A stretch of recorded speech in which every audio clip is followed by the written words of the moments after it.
जैसे हमने कल देखा, महाभारत 18 पर्वों में बटी हुई है। आज हम शुरुआत करते हैं पहले पर्व से, आदि पर्व। ये वही पर्व है जहां से महाभारत की पूरी कहानी की नींव रखी जाती है। कहानी शुरू होती है हस्तिनापुर के महान राजा शांतनु से। एक दिन वे पवित्र गंगा नदी के तट पर एक दिव्य सुंदरी से मिलते हैं, जो वास्तव में देवी गंगा होती हैं। दोनों का विवाह होता है और उनसे जन्म लेते हैं एक वीर पुत्र, देवव्रता। आगे चलकर यही देवव्रता अपनी भयानक प्रतिज्ञा के कारण भीष्म के नाम से अमर हो जाते हैं। जब राजा शांतनु सत्यवती से विवाह करना चाहते हैं, तब देवव्रता अपने पिता की खुशी के लिए राजगद्दी छोड़ने और जीवन भर ब्रह्मचारी रहने की कसम खा लेते हैं।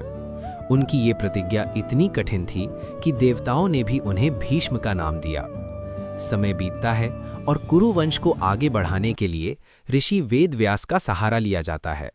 उनसे जन्म लेते हैं 3 महान व्यक्ति, धृतराष्ट्र, पांडु और विदुर।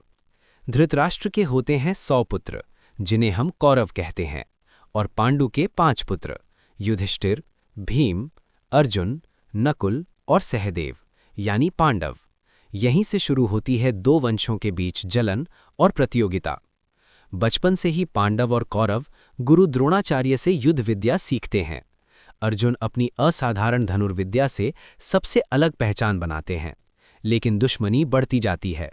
कौरव पांडवों को लक्षागृही नाम के जलने वाले महल में जिंदा जलाकर मारने की साजिश रचाते हैं, पर बुद्धि और साहस से पांडव वहां से बच निकलते हैं। आदि पर्व हमें बताता है कि महाभारत सिर्फ एक युद्ध की कहानी नहीं, बल्कि प्रतिज्ञा, परिवार, ईर्ष्या और भाग्य की कहानी है।